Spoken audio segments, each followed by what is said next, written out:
The story of the envious man and of him who was envied. In a town of moderate size, two men lived in neighboring houses, but they had not been there very long before one man took such a hatred of the other and envied him so bitterly that the poor man determined to find another home, hoping that when they no longer met every day his enemy would forget all about him. So he sold his house and the little furniture it contained and moved into the capital of the country, which was luckily at no great distance. About half a mile from this city he bought a nice little place with a large garden and a fair-sized court, in the center of which stood an old well.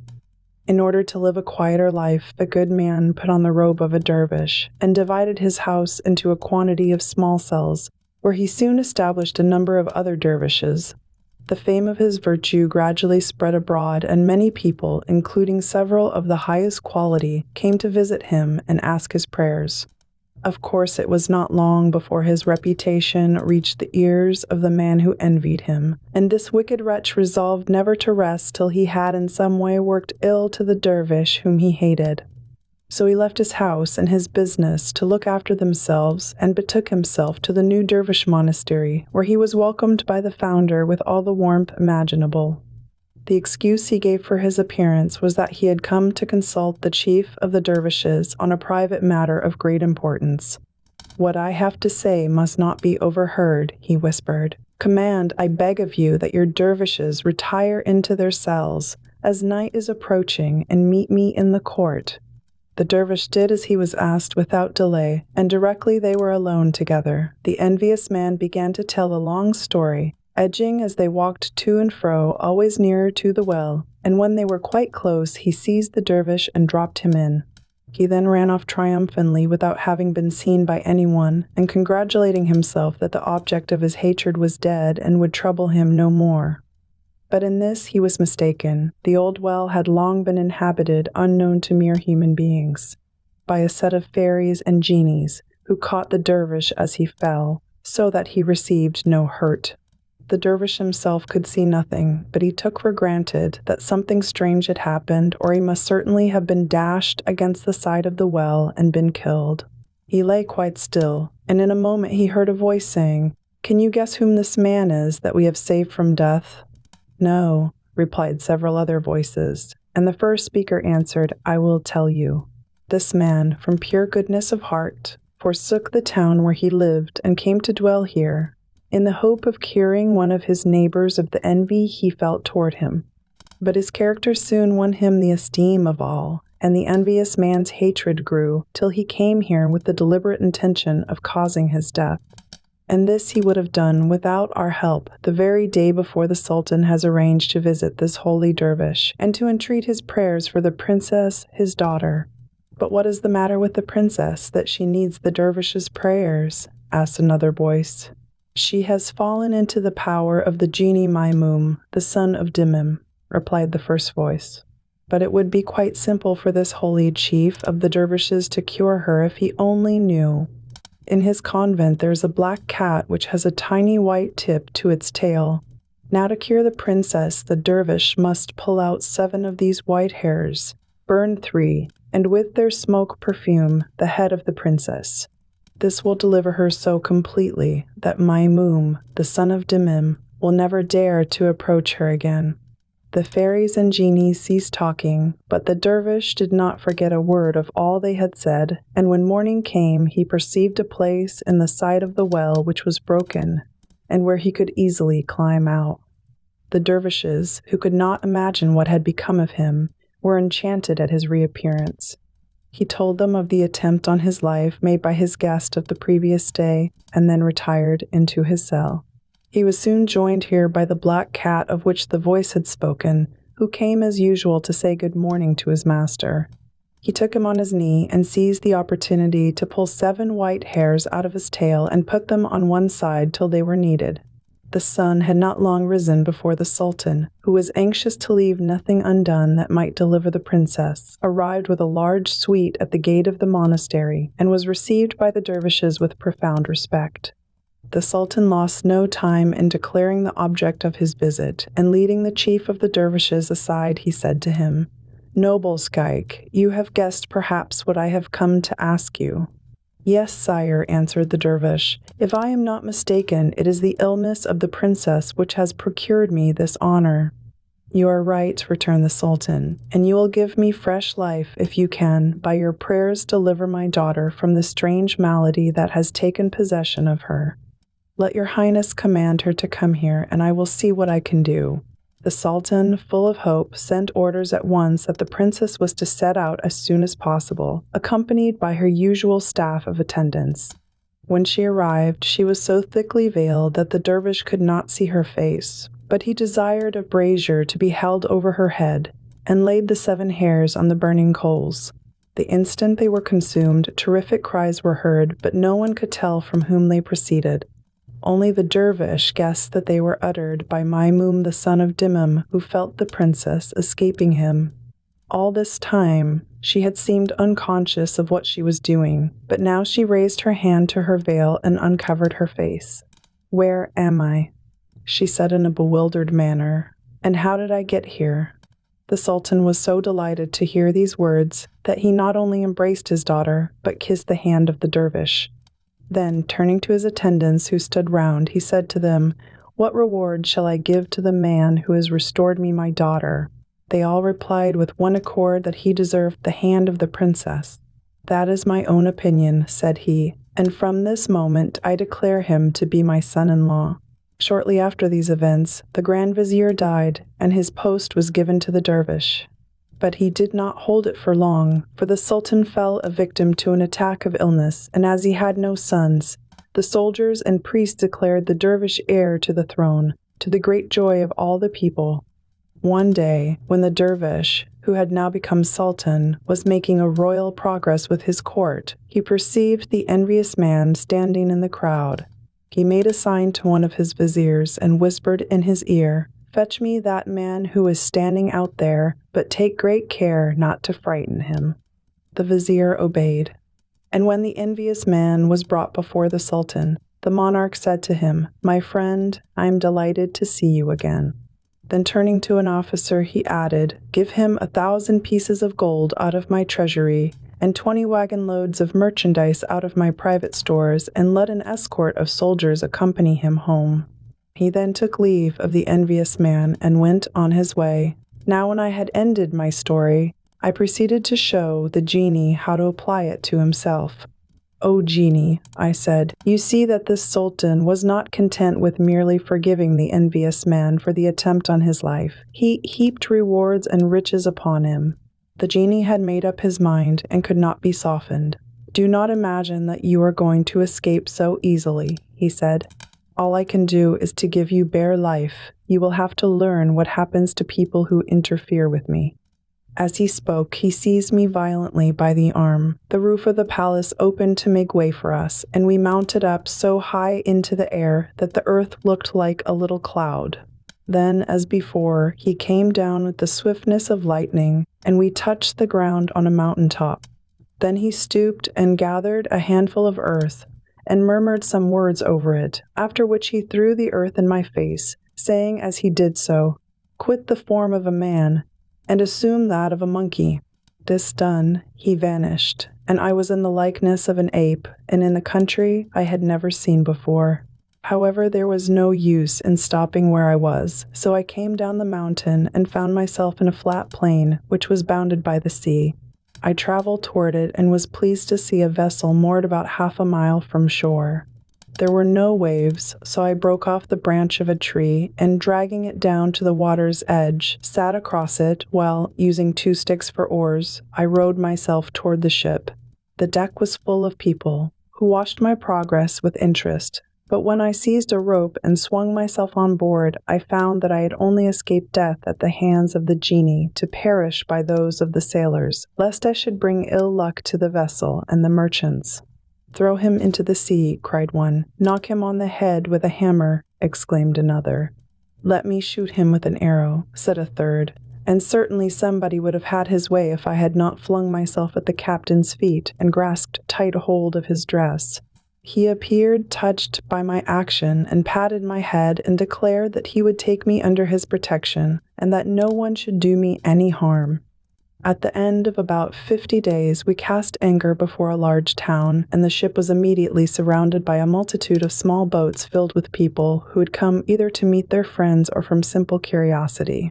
Among others, one boat contained several officials who asked to see the merchants on board and informed them that they had been sent by the Sultan in token of welcome and to beg them each to write a few lines on a roll of paper. In order to explain this strange request, continued the officers, it is necessary that you should know that the Grand Vizier, lately dead, was celebrated for his beautiful handwriting, and the Sultan is anxious to find a similar talent in his successor. Hitherto, the search has been a failure, but His Highness has not yet given up hope. One after another, the merchants set down a few lines upon the roll, and when they had all finished, I came forward and snatched the paper from the man who held it. At first they all thought I was going to throw it into the sea, but they were quieted when they saw I held it with great care, and great was their surprise when I made signs that I too wished to write something. "Let him do it if he wants to," said the captain. "If he only makes a mess of the paper, you may be sure I will punish him for it. But if, as I hope, he really can write, for he is the cleverest monkey I ever saw, I will adopt him as my son." The one I lost had not nearly so much sense. No more was said, and I took the pen and wrote the 6 sorts of writing in use among the Arabs, and each sort contained an original verse or couplet in praise of the Sultan.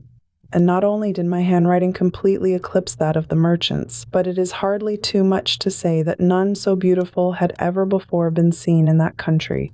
When I had ended, the officials took the roll and returned to the Sultan. As soon as the monarch saw my writing, he did not so much as look at the samples of the merchants, but desired his officials to take the finest and most richly caparisoned horse in his stables, together with the most magnificent dress they could procure, and to put it on the person who had written those lines and bring him to court. The officials began to laugh when they heard the Sultan's command, but as soon as they could speak they said, "Deign, your Highness, to excuse our mirth, but those lines were not written by a man, but by a monkey." "A monkey!" exclaimed the Sultan. "Yes, sire," answered the officials. "They were written by a monkey in our presence." "Then bring me the monkey," he replied, "as fast as you can." The Sultan's officials returned to the ship and showed the royal order to the captain. "He is the master," said the good man, and desired that I should be sent for. Then they put on me the gorgeous robe and rowed me to land, where I was placed on the horse and led to the palace. Here the Sultan was awaiting me in great state, surrounded by his court. All the way along the streets I had been the object of curiosity to a vast crowd which had filled every doorway and every window, and it was amid their shouts and cheers that I was ushered into the presence of the Sultan. I approached the throne on which he was seated and made him 3 low bows, then prostrated myself at his feet, to the surprise of everyone, who could not understand how it was possible that a monkey should be able to distinguish a sultan from other people, and to pay him the respect due to his rank. However, excepting the usual speech, I omitted none of the common forms attending a royal audience. When it was over, the Sultan dismissed all the court, keeping with him only the chief of the eunuchs and a little slave. He then passed into another room and ordered food to be brought, making signs to me to sit at table with him and eat. I rose from my seat, kissed the ground, and took my place at the table, eating, as you may suppose, with care and in moderation. Before the dishes were removed, I made signs that writing materials, which stood in one corner of the room, should be laid in front of me. I then took a peach and wrote on it some verses in praise of the Sultan, who was speechless with astonishment. But when I did the same thing on a glass from which I had drunk, he murmured to himself, "Why, a man who could do as much would be cleverer than any other man, and this is only a monkey."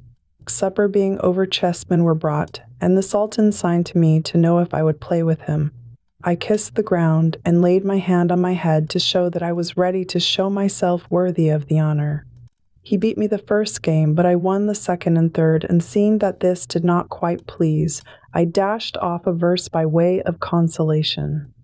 The Sultan was so enchanted with all the talents of which I had given proof that he wished me to exhibit some of them to other people. So turning to the chief of the eunuchs, he said, "Go and beg my daughter, Queen of Beauty, to come here. I will show her some things she has never seen before." The chief of the eunuchs bowed and left the room, ushering in a few moments later the princess, Queen of Beauty. Her face was uncovered, but the moment she set foot in the room, she threw her veil over her head. "Sire," she said to her father, "what can you be thinking of to summon me like this into the presence of a man?" "I do not understand you," replied the Sultan. "There is nobody here but the eunuch, who is your own servant, the little slave, and myself. Yet you cover yourself with your veil and reproach me for having sent for you, as if I had committed a crime." "Sire," answered the princess, "I am right and you are wrong. This monkey is really no monkey at all, but a young prince who has been turned into a monkey by the wicked spells of a genie, son of the daughter of Eblis." As will be imagined, these words took the Sultan by surprise, and he looked at me to see how I should take the statement of the princess. As I was unable to speak, I placed my hand on my head to show that it was true. "But how do you know this, my daughter?" asked he. "Sire," replied Queen of Beauty, "the old lady who took care of me in my childhood was an accomplished magician, and she taught me 70 rules of her art, by means of which I could, in the twinkling of an eye, transplant your capital into the middle of the ocean. Her art likewise teaches me to recognize at first sight all persons who are enchanted, and tells me by whom the spell was wrought." "My daughter," said the Sultan, "I really had no idea you were so clever." "Sire," replied the princess, "there are many out-of-the-way things it is as well to know, but one should never boast of them." "Well," asked the Sultan, "can you tell me what must be done to disenchant the young prince?" "Certainly, and I can do it." "Then restore him to his former shape," cried the Sultan. "You could give me no greater pleasure, for I wish to make him my grand vizier and to give him to you for your husband." "As your highness pleases," replied the princess. Queen of Beauty rose and went to her chamber, from which she fetched a knife with some Hebrew words engraven on the blade. She then desired the Sultan, the chief of the eunuchs, the little slave, and myself to descend into a secret court of the palace, and placed us beneath a gallery which ran all round, she herself standing in the center of the court. Here she traced a large circle, and in it wrote several words in Arab characters. When the circle and the writing were finished, she stood in the middle of it and repeated some verses from the Quran. Slowly the air grew dark, and we felt as if the earth was about to crumble away, and our fright was by no means diminished at seeing the genie, son of the daughter of Eblis, suddenly appear under the form of a colossal lion. "Dog," cried the princess when she first caught sight of him, "you think to strike terror into me by daring to present yourself before me in this hideous shape."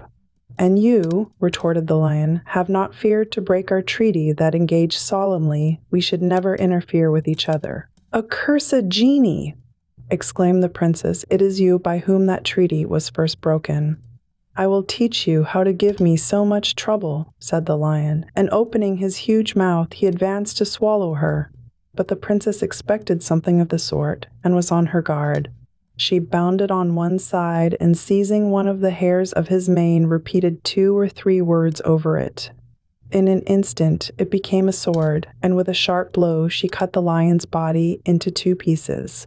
These pieces vanished no one knew where, and only the lion's head remained, which was at once changed into a scorpion.